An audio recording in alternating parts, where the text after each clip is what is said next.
자살과 실업의 관계는 수십 종류의 연구에서 거듭 확인되었으며 이제는 이 연관의 타당성에 관해서는 사회과학자들 사이에서 대체로 합의가 이루어졌다고 해도 무방하리라 생각한다. 살인과 실업의 관계도 자살과 실업의 관계만큼 일관성을 보여주지는 못하더라도 역시 강력한 연관성이 있음을 많은 연구가 밝혀냈다. 내가 이렇게 유튜브 방송으로 22년 10월 말에 이 책에 대해서 강의를 한 이후에 많은 사람들이 유튜브에서 이 책을 소개했어요. 이동영도 소개하고 또 뭐 누굽니까? 유시민도 소개하고 또 누구도 소개하고 여러 사람들이 소개했습니다. 이건 굉장히 의미 있는 거거든요. 그래서 우리나라는 어떤지를 보겠습니다. 나는 통계치를 가지고 있지 않기 때문에 그냥 내 방식대로 인사조직론에서 하는 방식대로 여러분들에게 소개합니다. 극우보수와 극우보수죠. 이건 보수라고 말하기 어려워요. 극단적인 보수 진영이죠. 그러니까 극단화돼 있어요. 지금 윤석열 정부가 극단화돼 있죠. 이명박, 박근혜 이런 애들 전부 다 극단적인 보수파예요. 극우 보수라고 말하죠. 이제 오른쪽에는 민주진보가 있는 겁니다. 그러니까 김영삼 시대를 보면 IMF 위기를 가져왔습니다. 그런데 김영삼은 민주진보 진영에서 저쪽 세계로 파고 들어가서 거기서 정권을 잡은 사람이에요. 그러니까 양 진영 다 있는 거예요. 그래서 김영삼은 정의로운 사람이었긴 했는데 그 아들 관리를 잘 못했을 뿐만 아니라 경제에 대해서 너무 모르니까 모피 아들에게 속아 넘어간 거예요. 무식하면 안 돼요. 그래서 무식한 놈들이 꼭 일을 그르치는 거예요. 그래서 김영삼이 IMF 외환 위기를 가져왔죠. 그러나 김영삼은 그 민주진보 진영의 출신으로서 아주 잘한 것이 많아요. 쿠데타 세력을 처벌했고 완벽하게 처벌했죠. 그 다음에 금융실명제를 했고 그 다음에 여러 가지 몇 가지 좋은 조치들을 하나회 적결하면서 쿠데타 세력을 완전히 처벌했고 근데 뭐 사형에서 무기로 떨어졌지만 자기가 형법상 최고형을 때렸어요. 아니 물론 저 법원에서 때린 거지만 그렇게 하도록 이제 만들었죠. 그 다음에 이어받은 김대중은 복지를 확대했어요. IMF 극복하면서 복지를 확대했단 말이죠. 남북 협상을 통해서 남북 관계를 정상화 만들었던 위대한 인물이죠. 노무현도 마찬가지입니다. 그런데 다시 이명박으로 정권이 넘어가서 사자방 비리와 용산 참사가 일어났습니다. 제가 사는데 여기서 보입니다. 제가 여기서 이렇게 그때는 여기 우리가 이쪽으로 이사 와서 저거 할 때라 내가 창문만 열면 남일당 건물이 보였어요. 거기서 아침에 무슨 소라 나는 소리가 들려서 이거 보니까 거기서 용산 참사가 벌어지는 그 참극을 제가 보았단 말이죠. 이명박 완벽한 사기꾼이죠. 사자방 비리 돈을 얼마나 갖다 헤쳐먹었는지 아직도 아는 사람이 없습니다. 그 다음에 이어서 박근혜입니다. 국정농단으로 탄핵됐죠. 취임하자 이듬해 세월호 참사가 벌어져서 300여 젊은 고등학생들이 배와 함께 수장되었습니다.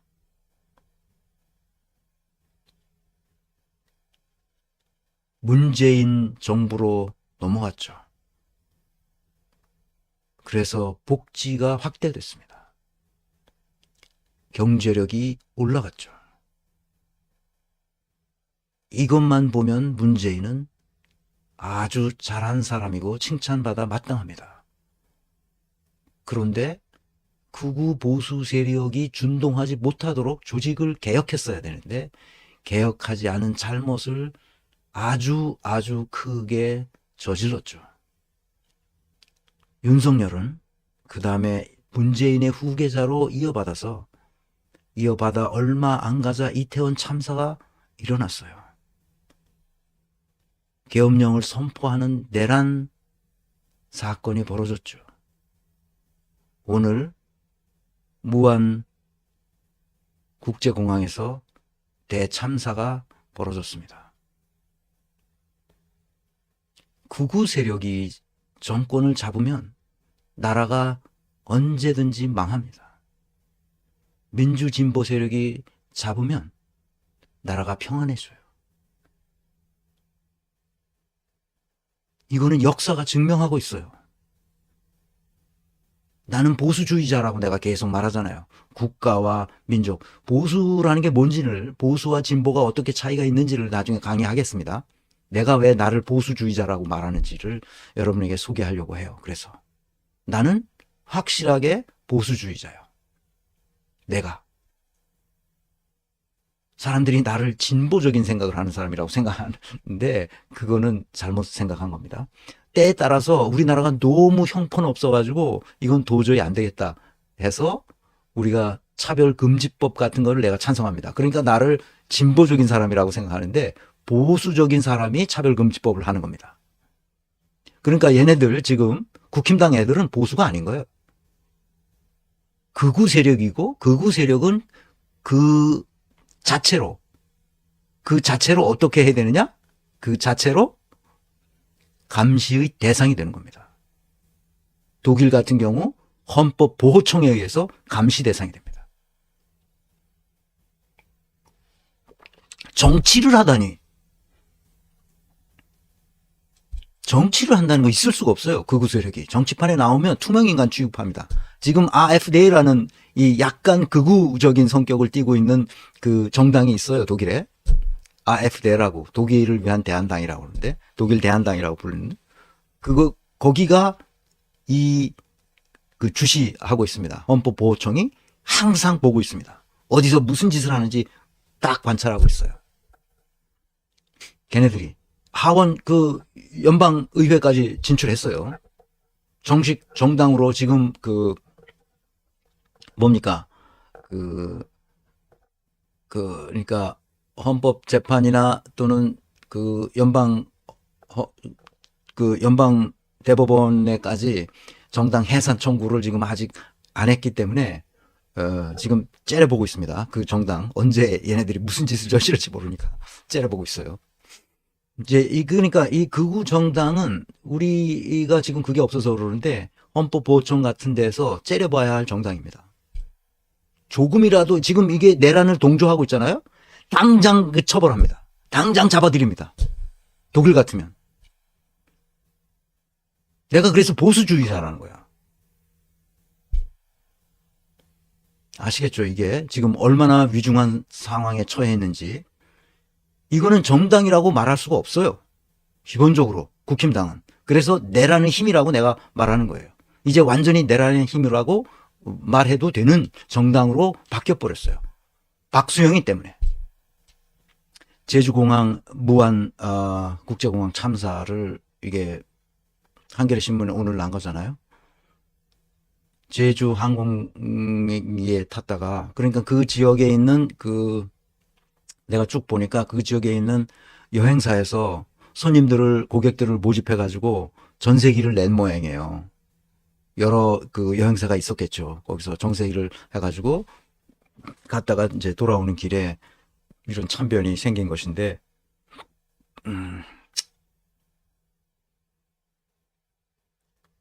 181명이 탔는데 이게 중소 항공기 모양입니다. 그러니까 대부분 처음에는 17명, 20몇 명, 30몇 명, 60몇 명, 70몇 명 하다가 지금 완전히 181명 대부분이 사망한 것으로 추정하고 있다는 소식을 마지막으로 들었습니다. 실제로 사망자는 120명으로 그때 당시 확인됐고요. 그러니까 새가 그쪽으로 엔진으로 이제 처박혀서 거기서 불이 나고 그래서 이 랜딩 기어가 안 떨어졌다 그러는데 아니 엔진에서 불이 났다고 그래서 랜딩 기어까지도 안 떨어진다는 건 내가 좀 이상한데 그렇게 설계했을 리가 만무하잖아요. 랜딩 기어가 얼마나 중요해. 근데 그거는 이상한데 나는 처음에 그래서 한국 저 아래대 어디서 그 공항에서 이런 게 났다 그래서 나는 그 제2 내란을 지금 획책하고 있나 이놈들이 그런 생각을 순식간 했어요. 근데 그런 것 같진 나중에 보니까 않더라고요. 누가 또 테러를 한 거 아닌가 막 그랬는데 그거는 아닌 것 같고 지금 우리가 바짝 긴장하고 있다고 나도 모르게 이러지 말아야 되는데 근데 이놈들이 아직도 내란 상태를 지속하고 있으니 한 정당이 내란이 아니라는 거잖아 지금. 이 미친놈들이야. 그러니까 내가 아주 신경이 날카로워질 수밖에 없어. 그래서 이게 중국 공항이 아니고 이게 한국 공항이란 말이지. 그래가지고 거기 무슨 저 아래대 그 세월호 빠진데 거기 근처 어디인 모양인데. 그래서 내가 계속 얘기합니다. 우리의 목표는 건강한 민주주의 네트워크를 만들어서 이런 박수영 같은 정치를 한다고 껍적대는 놈들을 다 잘라버리는 거예요. 그게 목표입니다. 그래서 85명의 이제 내란의 힘, 이 내란당, 요 놈들을 다 자르는 겁니다.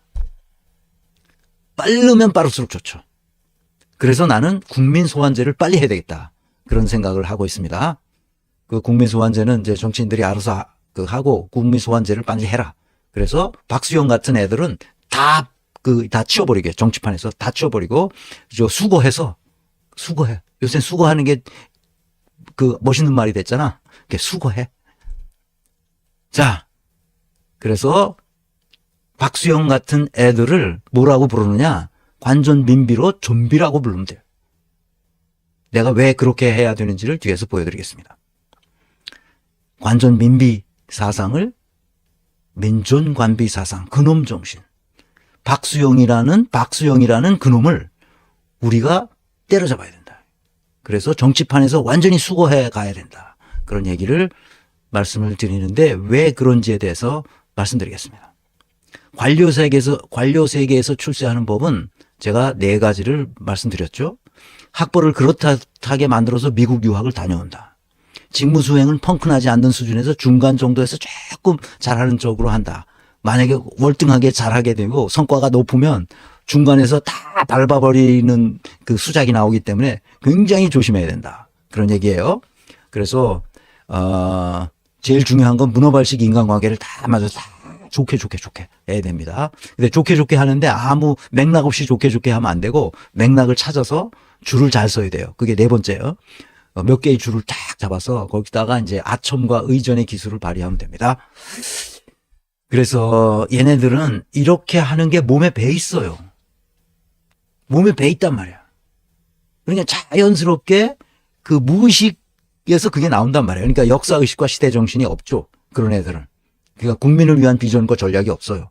그때 자기 이익에 따라서 뭘 한다고. 그래서 박수영이